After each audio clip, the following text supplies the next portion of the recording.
Adventure Market has thousands of board games at discounted prices. Click the direct link below for Wild Tiled West or any other game. Hello my friends, it's the Game Boy Geek here. Today we're out west. We're gonna be wrangling cows, we're gonna be completing towns, we're gonna be building buildings, we're gonna be shooting bandits with sheriffs, we're gonna be going to the mines. Today we're taking a look at Wild Tiled West. This is a tile laying, drafting and laying game.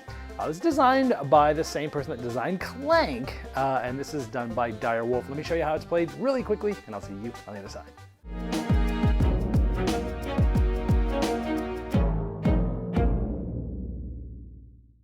In Wild Tiled West, you're going to be using gold to get better tiles to place on your board. You're going to be getting bullets to turn into tombstones after you've shot some bandits. You'll be wrangling some cows and getting some cowpoke tokens, and you'll be getting some partners that will help you with endgame goals. Each player is going to get their own sort of town, and they're all different, and even more so, the backside has some asymmetrical abilities if you want. The game is 4 rounds long, and each round you're going to be going through different drafting periods. For each of these, you'll get a tile. When drafting a tile, you'll take the closest tile to any one of the dice that's still available, but if you're going down the river, you can spend gold to claim jump, and even some tiles cost additional gold. And the amount of options scales depending on player count. At the beginning of the game, you'll be starting somewhere on the X, and over the course of the game, you're going to be building around tiles that you've already laid. Many ways to score points. Each of these horseshoes is -1 at the end of the game, so you're trying to cover those up. You're also trying to complete larger pastures with essentially 4 cows here, giving you more points for how many cows you've just wrangled, and possibly even getting a bonus like extra tiles, but the bonuses get less and less for whoever gets there second. You're also trying to cover the pickaxes near the mines, which align with the mining track, which will increase your income of gold over the course of the game, and get you maybe points at the end of the game, and even get you some more partners to help you out. And these partners help you with endgame points, like scoring your mining a second time, or scoring points for putting large buildings of 4 more size. You even get to start with one of these. You're also trying to complete these towns by covering them all the way up and getting a certain amount of points, and getting a better bonus the earlier round that you end up doing in that in. Placing sheriffs help you shoot bandits, which you'll be using bullets, turning them into tombstones. This is important, because at the end of each round there's a tussle. You'll get points if you have the least amount of bandits, but you'll get minus points if you have the most. And there's all sorts of different buildings, like ongoing abilities. Every time you wrangle cows, you get gold. Or blue buildings that you get when you place, like getting 2 bullets. Or red ones activate when you surround them, and getting things like bullets, pickaxes, or more spots for the board. Or maybe the pink ones that are endgame's points, meaning you cover all these, you get 8 points. So there's a wide variety of abilities for buildings for different strategies. At the end of the 4th round, whoever ends up having the most points from all their endgame goals is the winner. Now before I get to my final thoughts, I wanted to let you know about the BenQ treVolo U. Since many of us, even though we play a lot of board games in person, sometimes we're doing it online, on like say Board Game Arena or Tabletopia or other platforms, and sometimes even setting up cameras and still physically playing games while chatting online. And sometimes also on Discord channels chatting about board games. Now BenQ has recently created the treVolo U desktop dialogue speaker that enhances voice quality through its innovative audio technologies and thoughtful design. Now it pairs any device with using Bluetooth, and it has different audio settings depending on what you're using it for that day. Now if you're watching one of my YouTube videos on it, you can get the best overall audio spectrum using music mode, as it has a duo driver design with both a tweeter and a woofer, and it uses a passive radiator design for powerful bass. Now maybe you might be listening to dialogue from, say, a tutorial or class. It can adjust those frequencies used mostly in voices in video learning mode. And if you're using it as a mic and a speaker simultaneously, it uses the treVolo sound voice engine, isolating voices from background noise, vitalizing human voice no matter men or women, and strengthening pronunciation and phonetics in the live learning mode. Now if this sounds something that's interesting to you, you can click the link in the description below to learn more. All right, Wild Tiled West. I gotta admit, I am a sucker for Western themes. I live in the West. I live in the Phoenix area, which is desert and has a lot of history of the West. Tombstone, Arizona is a spot that many movies have been made about. I like the Western theme, and the theme is very strong in this game.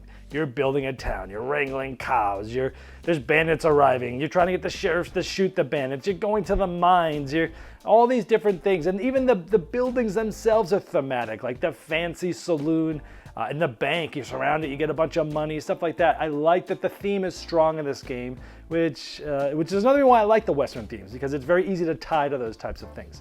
I like that there's many different ways to get points. A lot of times in these polyomino games, it's like cover everything up, or be the first one to run out of tiles, or do this and maybe one other thing. This one has a lot of different, it's like a point salad version of a polyomino game.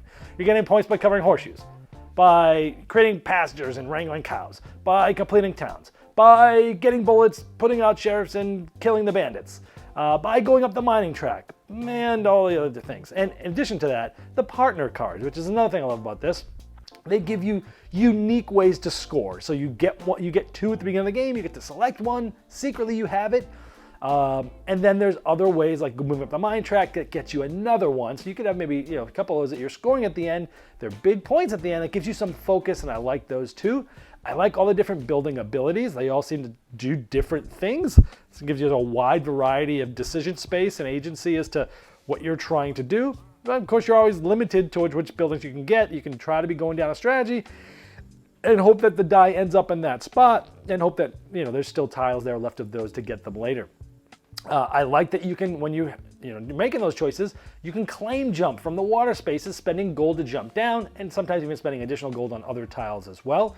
Gives you more choices. And I like that they have the asymmetric sides of the board where, after you played it once, flip that over, it gives you some additional rules and different things for your board. I think that's cool. Even just playing each of the boards on the normal side is going to give you some different feelings, because it's a different sort of puzzle with the towns and different things that are there and such. But then flipping it over takes that to the next level. So there's tons of replayability here. On the negative side of things, no game's perfect. So what's wrong with this one for me? Not a lot. I really enjoyed the game.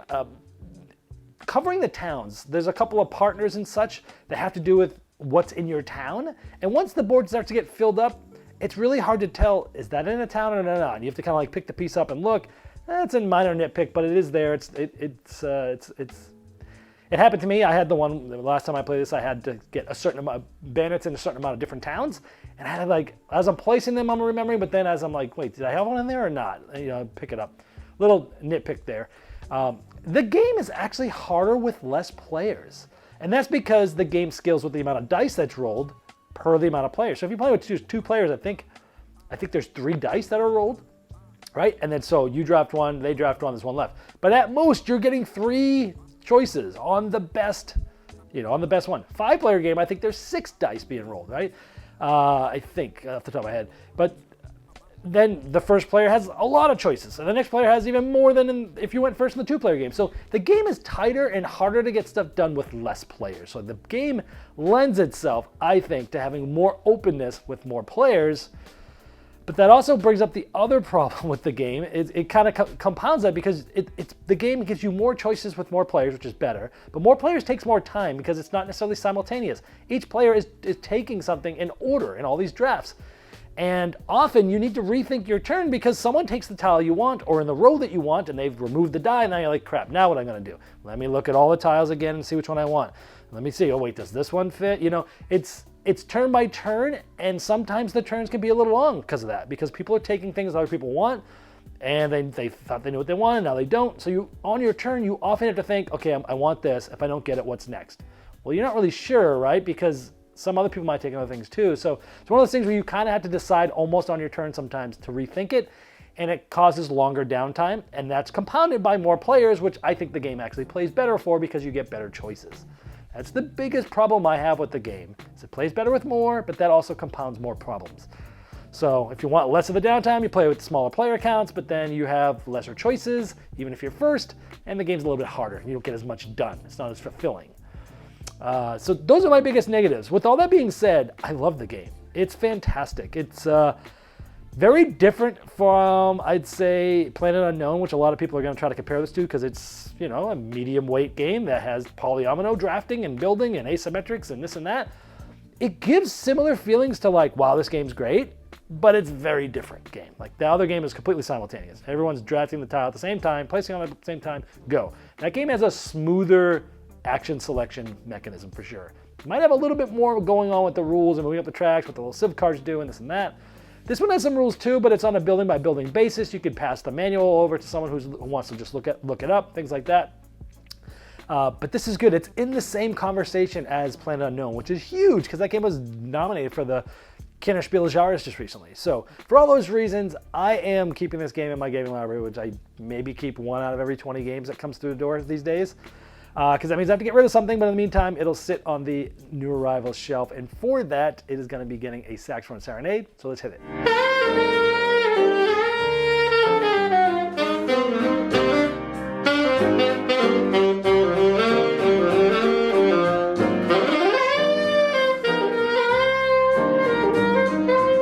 Game Toppers not only transforms your existing table into a high-quality gaming solution, but they now offer full leg kits and dining cover solutions for the full table application.